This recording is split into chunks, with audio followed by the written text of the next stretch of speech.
हम सबके साथ कभी ना कभी ये जरूर हुआ है। बड़े कॉन्फिडेंस के साथ कोई डार्क कलर की शर्ट पहनी और अचानक नजर पड़ती है कंधों पर वो छोटी छोटी सफेद पपड़ी। बहुत कुछ ट्राई किया लेकिन लगता है जैसे डैंड्रफ की अपनी ही मर्जी है। कुछ टाइम के लिए गायब होता है और फिर धमाकेदार वापसी करता है। ये कहानी बहुत जानी पहचानी और फ्रस्ट्रेटिंग है ना? ये एक ऐसी प्रॉब्लम है जिसका सामना बहुत से लोग करते हैं। तो असली वजह क्या है? आखिर ये डैंड्रफ बार बार लौटकर आता ही क्यों है? क्या कोई ऐसी चीज है जिसे हम समझ नहीं पा रहे हैं? आज की पड़ताल में हम इन 4 हिस्सों पर गौर करेंगे। पहले डैंड्रफ की इस दुविधा को समझेंगे, फिर इसके पीछे के असली गुनाहगार मतलब फंगस को पहचानेंगे, जानेंगे कि ये खुजली लौटकर क्यों आती है और आखिर में इससे निपटने के लिए एक मैनेजमेंट मास्टर प्लान पर भी बात करेंगे। तो चलिए शुरू करते हैं पहले हिस्से से, डैंड्रफ की दुविधा जो एक यूनिवर्सल फ्रस्ट्रेशन बन चुकी है। देखिए, सबसे पहले एक बहुत बड़ी गलतफहमी को दूर करना जरूरी है। डैंड्रफ का साफ सफाई से कोई सीधा लेना देना नहीं है। मतलब ऐसा बिल्कुल नहीं है कि जो लोग बाल कम धोते हैं सिर्फ उन्हीं को डैंड्रफ होता है। सच तो ये है कि यह एक आम क्रॉनिक यानी लंबे समय तक चलने वाली स्किन की कंडीशन है। अच्छा, अब जब ये साफ हो गया है कि ये सिर्फ गंदगी की वजह से नहीं होता, तो सवाल उठता है फिर इसका कारण क्या है? तो चलिए अब इसके असली गुनहगार की थोड़ी जांच पड़ताल करते हैं। ये जो सफेद पपड़ी या फ्लेक्स हमें दिखाई देते हैं, वो असल में डैंड्रफ का नतीजा है, कारण नहीं।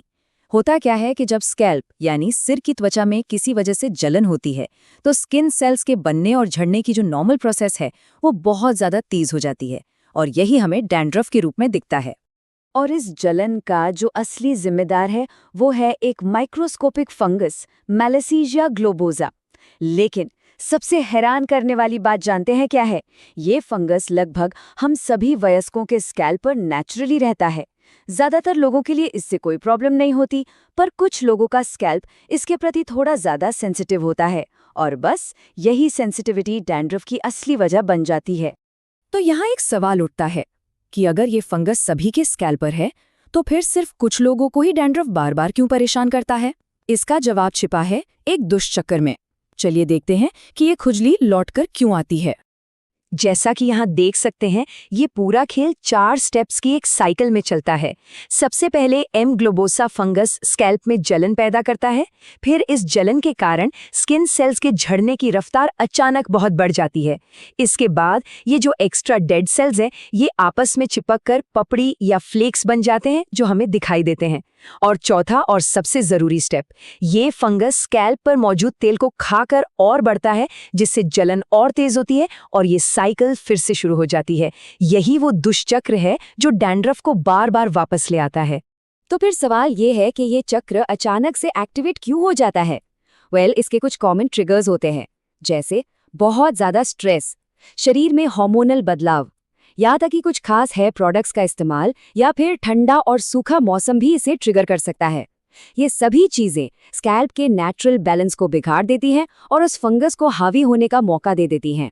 तो अब जब हम प्रॉब्लम और उसकी वजह दोनों को अच्छे से समझ चुके हैं, तो सवाल है कि इस चक्र को तोड़ा कैसे जाए। इसके लिए एक मैनेजमेंट मास्टर प्लान की जरूरत है। सबसे पहले एक बात को समझना बहुत जरूरी है कि डैंड्रफ का कोई परमानेंट इलाज नहीं है, बल्कि इसे मैनेज किया जाता है।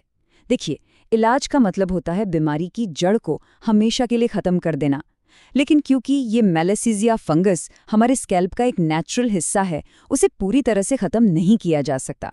इसलिए हमारा लक्ष्य होता है मैनेजमेंट, मतलब लक्षणों को कंट्रोल में रखना और लगातार सही एक्शन लेकर उस दुष्चक्र को तोड़ना। डर्मेटोलॉजिस्ट का प्लान आमतौर पर इन 4 जरूरी कदमों पर टिका होता है।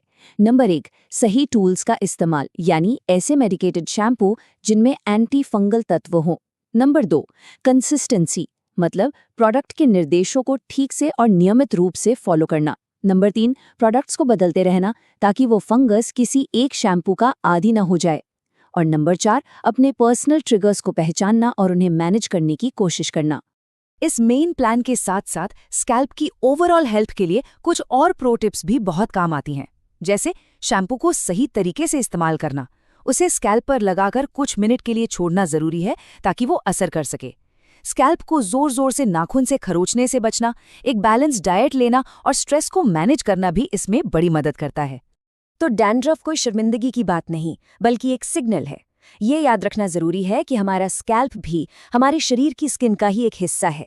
तो अगली बार जब फ्लेक्स दिखें तो ये सवाल जरूर उठता है, हमारा स्कैल्प हमारे स्वास्थ्य के बारे में हमें क्या बताने की कोशिश कर रहा है।